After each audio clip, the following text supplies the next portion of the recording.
जान है।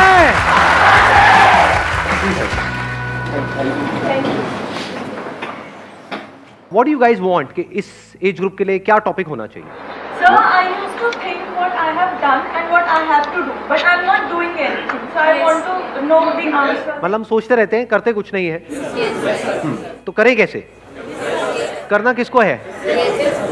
एक मिनट, करना किसको है? तो करते क्यों नहीं हो? आप क्या चाहते हो? मैं आकर के बोलूं कि करो करो करो करो?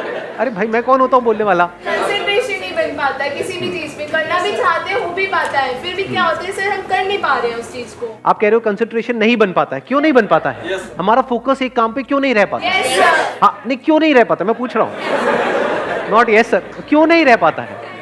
बताओ, आंसर दो। सर डिस्ट्रैक्शन सबसे बड़ी चीज़ है इसमें। लाइक जैसे मैं कभी पढ़ता हूँ तो बीच में मुझे आ जाता है कि भाई दोस्त का फ़ोन आता है, चल भाई पबजी खेलते हैं।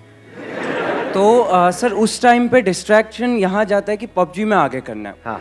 तो सर माइंड अपना एक कांस्टेंट नहीं है। मैं वही चाह रहा हूँ कि आज होना चाहिए कंसिस्टेंसी के ऊपर, कि हमारा माइंड कांस्टेंट कैसे रहे? हाँ, दैट इज द चैलेंज। और ये Yeah. सबका चैलेंज है, Yes. किसी एक का तो नहीं। यस और नो? हाँ, कितने चाहते हैं यही हो आज के सेशन का टॉपिक? अरे वाह, लोगों ने खुल के हाथ ऊपर किया है। वहाँ जैसे एक लड़के ने हाथ ऊपर किया, वहाँ मैंने देखा एक साथ वाली लड़की फड़फड़ा रही थी। अरे भैया, लगा के आया करो, फुसफुस सस्ता सा आता है। हाँ, आप जो कह रहे हो वो ये है कि डिस्ट्रैक्ट हो जाते हैं। हाँ। एक बात बताओ, मैं इसी पॉइंट को आगे बढ़ाता हूँ। कोई आपकी फैमिली में है जो आपको सबसे ज़्यादा प्यारा है, या इस पूरी दुनिया में जो सबसे ज़्यादा प्यारा है, मान लो उनको कोई हेल्थ की प्रॉब्लम हुई और उनको हॉस्पिटल लेकर के जाना है। उस वक्त अगर दोस्त का फ़ोन आया, पबजी खेलते हैं तो? उस टाइम गोल तो ऑब्वियसली अपना फैमिली होगा ना। हाँ, कोई किसी तरह की डिस्ट्रैक्शन नहीं, किसी तरह का माइंड डाइवर्ट, ये वो, या माइंड सिर्फ एक ही जगह पे फोकस्ड होगा? तो एक जगह पे डिस्ट्रैक्शन है, एक जगह पे नहीं है। ऐसा क्यों हो रहा है? प्रायोरिटी वर्ड भी उस टाइम माइंड में नहीं आ रहा होता है। हाँ, उस टाइम माइंड में क्या चल रहा होता है? बस ये ही करना है। और कहीं पे ट्रैफिक जैम है, हम लेकर के उनको जा रहे हैं हॉस्पिटल और रास्ते में ट्रैफिक जैम है, क्या करोगे? मतलब कोई और रास्ता पकड़ोगे? तो आंसर मिला आपको कि distraction is not a problem, क्योंकि डिस्ट्रैक्शन तो वहां पर भी है। प्रायोरिटीज रखनी है अपनी। नहीं, नॉट जस्ट प्रायोरिटीज।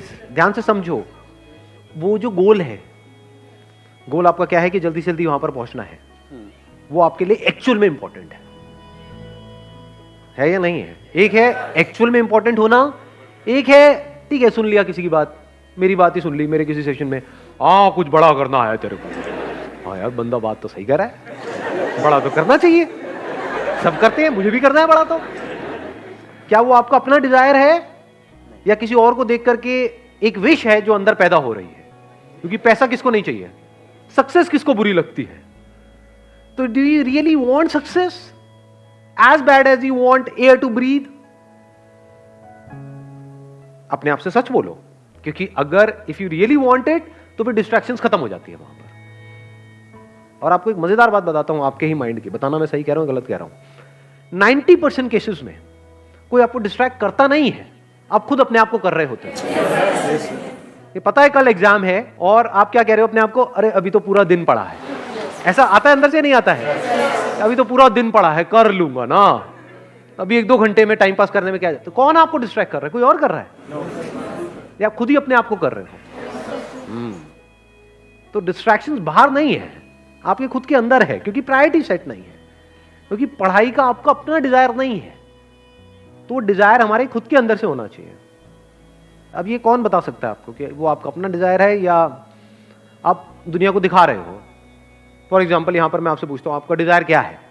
आप माइक लेकर के बड़ा स्टाइल मारोगे, जैसी माइक आपके हाथ में आएगा बड़ी बड़ी बातें शुरू हो जाएंगी, मैं तो ये करूंगा, मैं तो वो करूंगा, मैं तो वो करूंगा, और घर जाकर के विनर विनर चिकन डिनर। क्योंकि दुनिया को दिखाना एक अलग चीज है और अंदर से एक्चुअल में होना एक अलग चीज है। सो अगर आप एक्चुअल में कुछ बड़ा करना चाहते हो, तब ऐसा क्या है जो हमें याद रखना है मरते दम तक? ऐसी कौन सी क्वालिटी हमको चाहिए अपने अंदर जिसके बिना एक्चुअल में हम कुछ बड़ा नहीं कर सकते?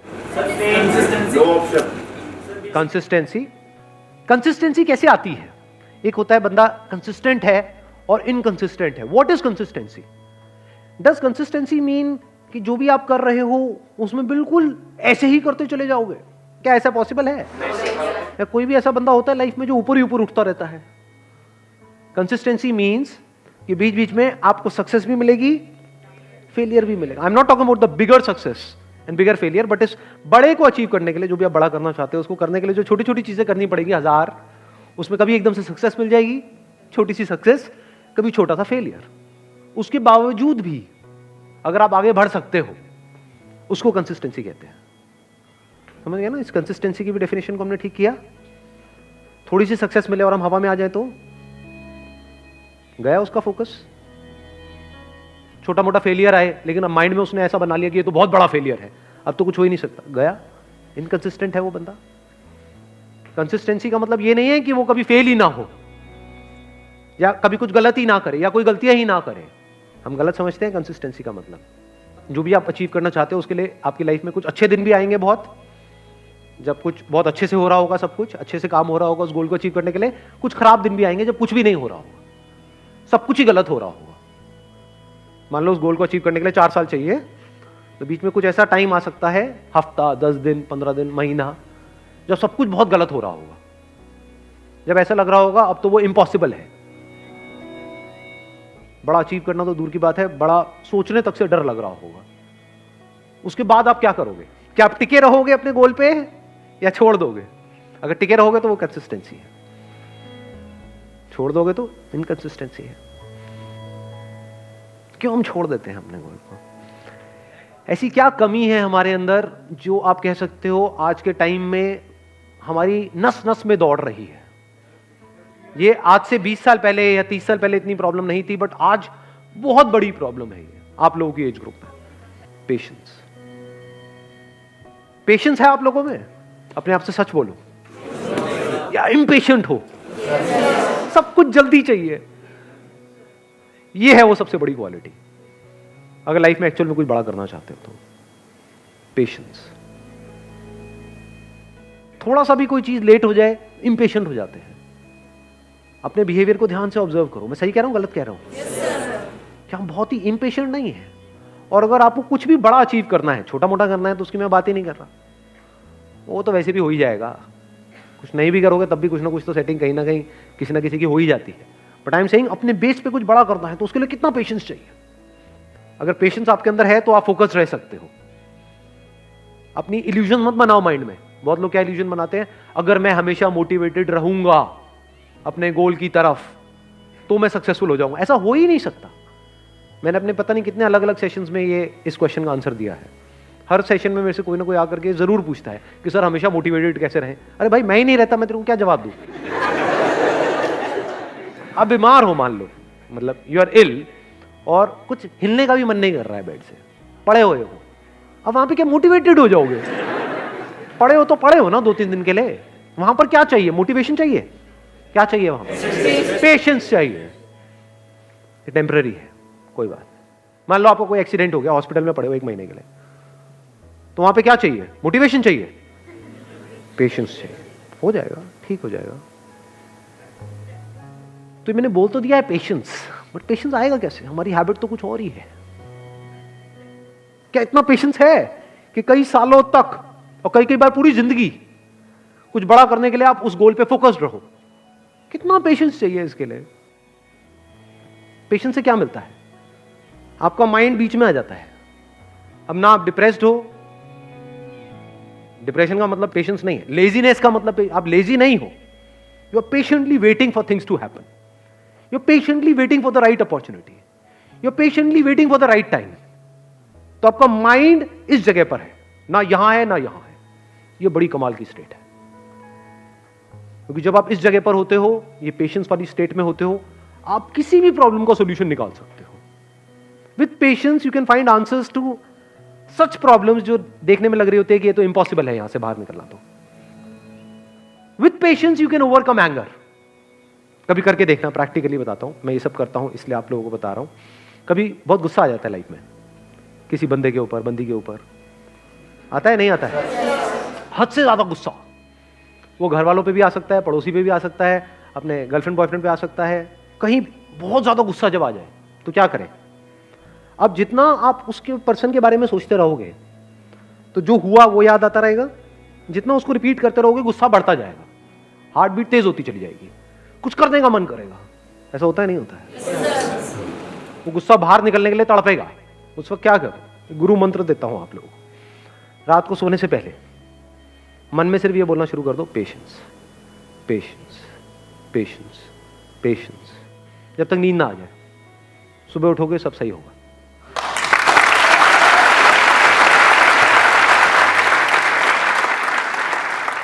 आंसर्स निकल करके आ जाएंगे। 90% सिचुएशंस में पता क्या होगा कि मैं ऐਵੇਂ ही वेला गुस्सा कर रहा था, गुस्सा करने की कोई वजह ही नहीं थी, एक्चुअल में प्रॉब्लम है ही नहीं। 90% केसेस में प्रॉब्लम होती नहीं है, मिसअंडरस्टैंडिंग्स होती है। क्योंकि अगर एक्चुअल में प्रॉब्लम होती तो आप और वो जो बंदा है वो अलग हो जाते। 2-4 दिन बाद सब नॉर्मल कैसे हो जाता है? कभी सोचा है ये सब बातों के बारे में? फॉर एग्जाम्पल, आपकी और आपके माँ बाप की कोई बहुत बड़ी लड़ाई हो गई, 2-3 दिन तक तो ऐसा लग रहा है कि अब तो पता नहीं क्या होने वाला है। उसके 3 दिन बाद क्या होता है? हैप्पी बर्थडे बेटा, ले केक खा ले। सब सही नहीं हो जाता एकदम से। इसका मतलब क्या था? एक्चुअल में कोई प्रॉब्लम थी ही नहीं। एक्चुअल में होती तो ठीक कैसे होती? समझे? छोटी मोटी मिसअंडरस्टैंडिंग्स थी। आपने कुछ समझा, उन्होंने कुछ समझा, थोड़ा समझने में कमी थी। बहुत बार ऐसा भी होता है कि प्रॉब्लम होती है, लेकिन जो कुछ आपको बड़ा करना है ना लाइफ में, अब ये छोटी मोटी प्रॉब्लम है, तो छोटी मोटी प्रॉब्लम की वजह से आपको छोटी मोटी लड़ाइयां करनी पड़ेंगी। लेकिन ये लड़ाइयां आपका बहुत टाइम खा जाएगी और आपका बहुत माइंड खा जाएगी। तो आप कहते हो छोड़ यार, मेरे को इन छोटी मोटी लड़ाइयों में पड़ना ही नहीं है। लड़ाई भी चूज करनी होती है जी, विद पेशेंस, क्योंकि जिससे लड़ोगे उसी लेवल पे आप आ जाओगे। कहते हैं never fight with a pig, you will get dirty and the pig will love it. तो हर एक से नहीं लड़ना होता है। लड़ना ही है तो किसी बड़े गोल को अचीव करने के लिए लड़ो ना। लड़ना ही है तो अपने आप से लड़ो ना, दम है तो। जो घटिया लोग होते हैं वो अपने से कमजोरों से लड़ते हैं, और जो बेवकूफ लोग होते हैं वो अपने से ताकतवर लोगों से लड़ने लग जाते हैं। जो समझदार लोग होते हैं वो किसी से नहीं लड़ते हैं। मैं आपको एक और मजेदार बात बताता हूं। ये पेशेंस आता कहां से है? ये समझदारी से आता है। समझदारी मतलब क्या? रियलिटी को एज इट इज देख लेना। क्या इस दुनिया में सब कुछ टेम्पररी है या नहीं है? ये कोई मेरा बिलीफ है या रियलिटी है? इस रियलिटी को देख लेना समझदारी है। इस समझदारी से पेशेंस आता है। मतलब क्या? बुरा फील हो रहा है, अब वहां पे अच्छा फील करने की जरूरत नहीं है, क्योंकि एक ऑपोजिट क्रिएट हो जाएगा। बुरा फील हो रहा है, होने दो, टेम्पररी है। देखता हूं मुझे कितना बुरा फील हो सकता है। मुझे कुछ ऐसा करना है कि आज पूरा दिन रोता ही रहूं, मतलब आंसू रुकने नहीं चाहिए। तो थोड़ी देर बाद क्या होगा? आप कोशिश करोगे बुरा फील करने की, होना बंद हो जाएगा। समझे यहां पे आपने क्या किया? उससे लड़े नहीं, क्योंकि जिससे लड़ोगे वो पावरफुल हो जाएगा। उसको खत्म करने के बारे में नहीं सोचना है। ये जो बुरा लगेगा, वो बुरा लगने वाली एक स्टेट है, उसको खत्म नहीं करना है, क्योंकि आप उसको खत्म कर नहीं सकते हो। जितना उसको खत्म करने की कोशिश करोगे और पावरफुल हो जाएगा। तो उसको रहने देना है। उसको ऐसे देखना है, गेस्ट आ गया मेरे घर में, समझ गए ना? हाँ, जैसे डिजायर एक गेस्ट है, आया, आने दो, रहने दो, इट इज नेचुरल। सबके अंदर आते हैं सब तरह के डिजायर्स, सबके अंदर आते हैं सब तरह के थॉट्स, सबके अंदर आते हैं सब तरह की फीलिंग्स, सब तरह के इमोशंस, सब तरह के फियर्स। आने दो, रहने दो, let me observe it, let me see कि ये कब तक रहता है। समझ गए? अब आप क्या कर रहे हो? खुद को कॉन्कर कर रहे हो। तो फिर क्या हुआ? वो आया, चला गया। ऐसे ही थोड़ी बहुत सक्सेस आई, चली गई, थोड़ा बहुत फेलियर आया, चला गया। But now you are consistent, because अब कुछ भी होता है जो दुनिया की नजर में बहुत बड़ा भी हो सकता है और बहुत ही छोटा भी हो सकता है, आपको कोई फर्क नहीं पड़ता है। हैविंग सेड दैट, ऐसा नहीं है कि फर्क ही नहीं पड़ता है, फर्क पड़ता है इन द शॉर्ट टर्म। बिल्कुल ऐसा है जैसे अगर हाथ पे कुछ गर्म लगेगा तो हाथ जलेगा ना, बट अगर आपके अंदर पेशेंस है, ठीक है, जल गया, कितने दिन तक रहेगा? 2 दिन, 4 दिन, 5 हफ्ता, ठीक है, हफ्ता रहने दो। अब वहां पे आप रोने लग जाओ बैठ करके, तो गरम तो लगा लेकिन जला क्यों? तो पागल हो। और अभी आप हंस रहे हो, यही पागलपंती करते हो आप सुबह से रात तक। अरे भाई, ब्रेकअप होगा तो बुरा लगेगा ना। अब ये सवाल नहीं होना चाहिए वहां पे कि मुझे बुरा ना लगे। बुरा लगेगा। Once you are attached to somebody, किसी के साथ में आप emotionally, physically, mentally, psychologically attached हो, एकदम से अलग हो जाओ, अरे हवा टाइट, बिल्कुल ऐसा है जैसे किसी ने आपकी बॉडी का कोई पार्ट काट दिया है, तो उस वक्त क्या चाहिए? पेशेंस चाहिए. What you can do is, रात को सोने से पहले 5-10 मिनट के लिए, जब तक नींद ना आ जाए, patience, patience, patience, patience, patience. अब आप आराम से आ गए. अब अगले दिन जो भी आपको करना है, फॉर एग्जांपल किसी इंटरव्यू के लिए जाना है, तो अब आप उसके लिए तैयार हो. किसी एग्जामिनेशन के लिए जाना है, उसके लिए तैयार हो. कोई बहुत बड़ा दिन है, कोई बहुत बड़ी मीटिंग होने वाली है, कोई बहुत बड़ा कोलैबोरेशन होने वाला है, उसके लिए आप तैयार हो. ठीक है, कोई बहुत बड़ा ब्रेकअप होने वाला है, उसके लिए आप तैयार हो. ठीक है जी, you got the answer. Wish you all the very best. Thank you so much for coming.